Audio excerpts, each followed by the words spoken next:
አሌክሳንደር ሃሚልተን የአሜሪካ ዘላለማዊነት ጸሐፊና የመንግስት አቅም የፈጠረው ሰው።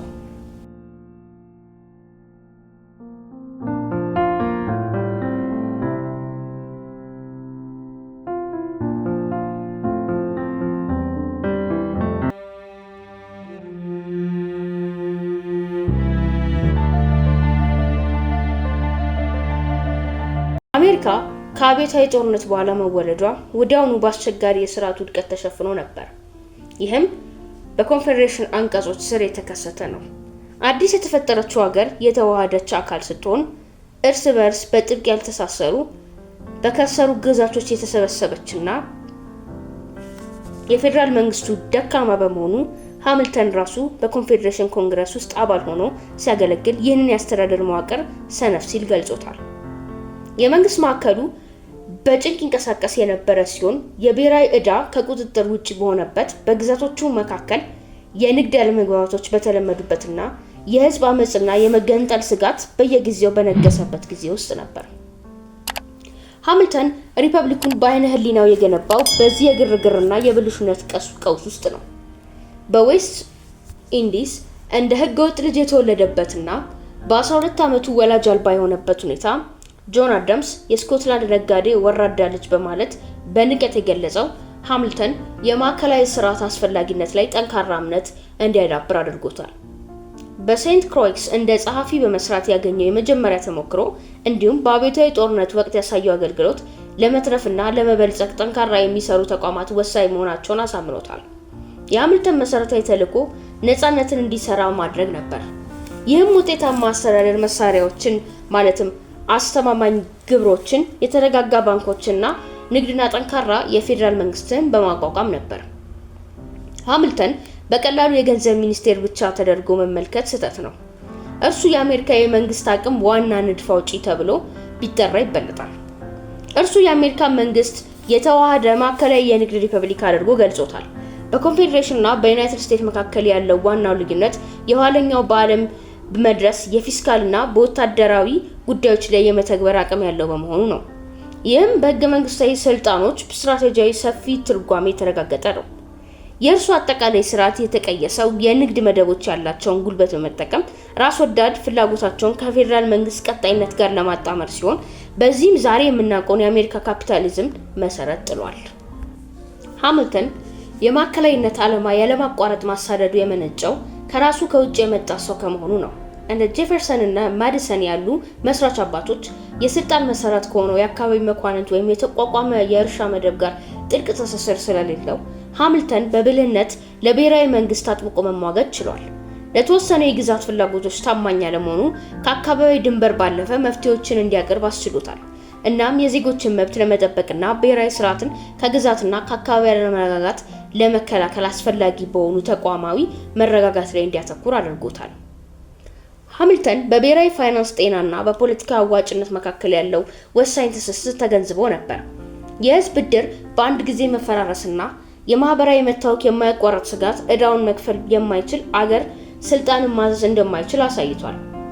ዋናው ግቡም የመሟሟት ብቻ ሳይሆን ዕዳንና ፋይናንስን ለፖለቲካዊ ውህደት እንደ አስፈላጊ መሳሪያ ስትራቴጂያዊ መጠቀም ነበር።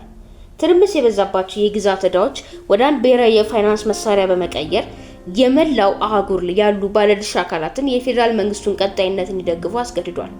ይህ የፋይናንስ ዘዴ በቀላሉ ለሚሰብረው የኮንፌዴሬሽን አንቀጾች የጎደለውን የማይተካ የፖለቲካ መውጫ ነበር።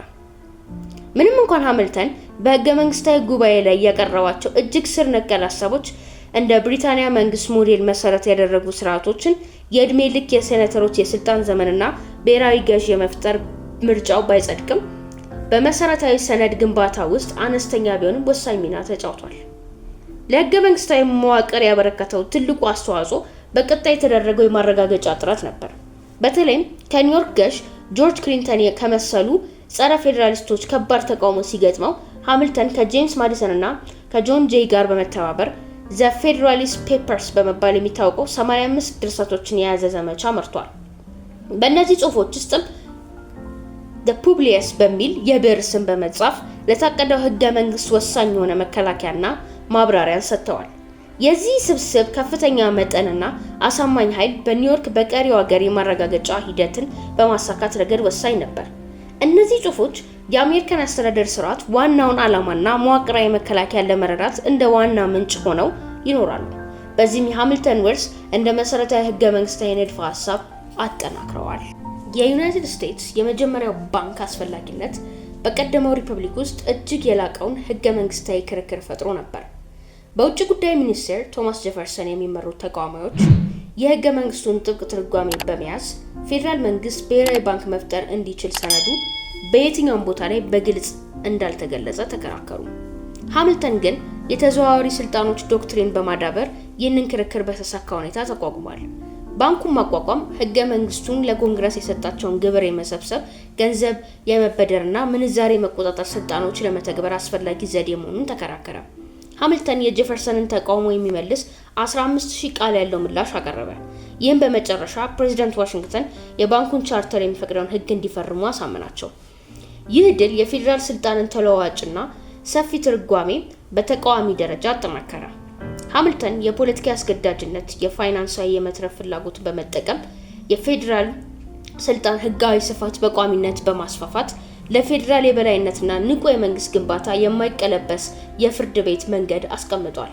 ይህም ኋላ ላይ በጠቅላይ ፍርድ ቤት እንደ ማኮሎስ ቨርሰስ ሜሪላንድ ባሉ ጉዳዮች ላይ ተረጋግጧል። ይህንን የመሰሉና በርካታ የአሜሪካን ኢኮኖሚ መሰረት የጣሉ ህጎችንም እንዲጸድቁ አድርጓል። የሃሚልተን የግል ህይወት ከፖለቲካዊ ትግሉ ጋር ተዋህዶ ለህዝብ ባለስልጣናት የፖለቲካ ቁጥጥር ቀደምትና ዘላቂ ቅድመ ሁኔታን አቋቋመ። በ1791 እስከ 1794 ዓ.ም ከማሪያ ሬኖልድስ ጋር የነበረው የዝሙት ግንኙነት ከዚያም በኋላ ለባላ ጄምስ ሬኖልድስ የተከፈለው የብላክሜል ገንዘብ በዩኤስ የፖለቲካ ታሪክ ውስጥ የመጀመሪያው ትልቅ የወሲብ ቅሌት ነበር። ጄምስ ሞንሮና ቶማስ ጄፈርሰንን ጨምሮ የፖለቲካ ጠላቶቹ ሃሚልተንን በግምጃ ቤት ጸሐፊነት ቦታው የመንግስት ደህንነቶች ጋር በተያያዘ ተገቢ ባልሆነ መንገድ የገንዘብ ግምት ተጠቅሟል ብለው ሲከሱት ሃሚልተን ስትራቴጂያዊ የፖለቲካ ስሌት አደረገ። የገንዘብ ሚኒስቴርነት ሙያዊ ስሙን ለማጽዳት በ1797 ዓ.ም ለህዝብ ግንኙነቱን አምኗል። የፋይናንስ ታማኝነት ለማረጋገጥ የግል ክብር መስዋዕትነት አድርጓል። እርሱም እውነተኛ ወንጀሌ ከባለቤቱ ጋር የነበረኝ የአፍቃሪ ግንኙነት ነው፣ የፋይናንስ ብልሹነት አይደለም ሲል ገልጿል። ይህ ድርጊት ቁልፍ መስፈርት አስቀምጧል። ከፍተኛ ደረጃ ያላቸው የአሜሪካ ባለስልጣናት የግል ህይወትና ለከፍተኛ የፖለቲካ ቁጥጥር የተጋለጠ ሲሆን ሙያዊ ምግባርን ለመከላከል ብዙውን ጊዜ የህዝብ ኑዛዜን ይጠይቃል። የዓመታት የፖለቲካ ጠላትነት በ1804 ዓ.ም ከአሮን በር ጋር በተደረገው ገዳይ ድብድብ ተጠናቀቀ። የተገደለው ሰው ሃሚልተን መሆኑ አገሪቱን አስደነገጠ። ይህም የፌዴራሊስት የበላይነት ዘመን አሳዛኝ ፍጻሜ ምልክት ሆነ። በሃሚልተንና በጄፈርሰን የተከተሉት ዋና ዋና ርዕዮተ ዓለማዊ ዘሮች ወደ ዩናይትድ ስቴትስ ዘላቂ የፖለቲካ ዋልታን ተለወጡ። የአሌክሳንደር ሃሚልተን በመንግስት ግንባታ ውስጥ ያለው ወሳኝ ሚና በተቋማዊ ንድፎቹ ሁሉን አቀፍና የተቀናጀ ባህሪ ላይ የተመሰረተ ነው። የእርሱ ብልህነት የፖለቲካ ስልጣን ያለ ተመጣጣኝ ፊስካል አቅም ሊኖር እንደማይችል መገንዘቡ ነበር። እርሱ የተቀናጀ አራት ምሰሶ ስርዓት አዳብሯል። በተዘዋዋሪ ስልጣኖችና በንቁ አስፈጻሚ የተገለጸ ህገ መንግስታዊ ማዕቀፍ፣ ዕዳን ያዋሃደና ብሔራዊ ብድርን ያቋቋመ የፋይናንስ አብዮት፣ በማዕከላዊ ባንክ ላይ ያተኮረ መዋቅራዊ የፋይናንስ ስነ ህንጻና የኢንዱስትሪ ነጻነትን ያረጋገጠ የኢኮኖሚ ፖሊሲ። እርሱ ያበረከታቸውን አስተዋጽኦች ወዲያውኑ ሊቀበሉ የሚችሉ የተሳካ ፖሊሲዎች ብቻ አልነበሩም። እነሱ የአሜሪካን ከተበታተኑ የግዛቶች ስብሰባ ወደ ማዕከላዊ የተዋሃደ ካፒታሊስት ብሔራዊ መንግስት መሸጋገሩ የገለጹ መዋቅራዊ አስፈላጊነቶች ነበሩ። የሃሚልተን ፖሊሲዎች የዩናይትድ ስቴትስ ዓለም አቀፍ የብድር ብቃት ባለውና ራሱን መከላከል በሚችልበት ሁኔታ እንደ አንድ የንግድ አካል እንድትሰራ አረጋግጧል። ዘመናዊውን